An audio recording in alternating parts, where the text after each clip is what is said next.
Twitter ద్వారా ఎప్పుడూ ఏదో ఒక సంచలన కామెంట్ చేసే సమంత మరోసారి తన మనసులోని మాటను బయటపెట్టింది. నాగచైతన్యతో పెళ్లి వార్తలు మొదలైన దగ్గర నుంచి సమంత కొత్త సినిమాలకు సైన్ చేయడం లేదు. త్వరలో పెళ్లిపీటలెక్కుతున్న కారణంగానే కొత్త సినిమాలకు అంగీకరించడం లేదన్న ప్రచారం జోరుగా జరుగుతున్న నేపథ్యంలో తన సినిమాలు ఎందుకు అంగీకరించడం లేదో స్పష్టత ఇచ్చింది. మంచి పాత్రలు రానందువల్లే సినిమాలు ఒప్పుకోవటం లేదని సమంత తెలిపింది. దక్షిణాది సినీ రంగంలో హీరోయిన్లకు అర్థవంతమైన పాత్రలు దొరకటం ఎంత కష్టమో ఇప్పుడిప్పుడే అర్థమవుతుంది. కేవలం మంచి పాత్రలు రాని కారణంగా ఇంతవరకు ఏ సినిమాని అంగీకరించలేదు. ఈ విషయం చెప్పడం నాకెంతో బాధ కలిగిస్తోంది అంటూ ట్వీట్ చేసింది.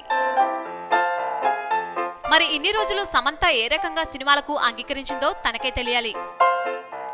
సబ్స్క్రైబ్ చేయడం మర్చిపోకండి. వీలైతే లైక్, కుదిరితే కామెంట్ పెట్టండి. ఇలాంటి ఇంట్రెస్టింగ్ బ్రేకింగ్ బిగ్ న్యూస్ మాకు తెలిసిన వెంటనే మీకు తెలియజేస్తాం. మాతో టచ్ లో ఉండండి.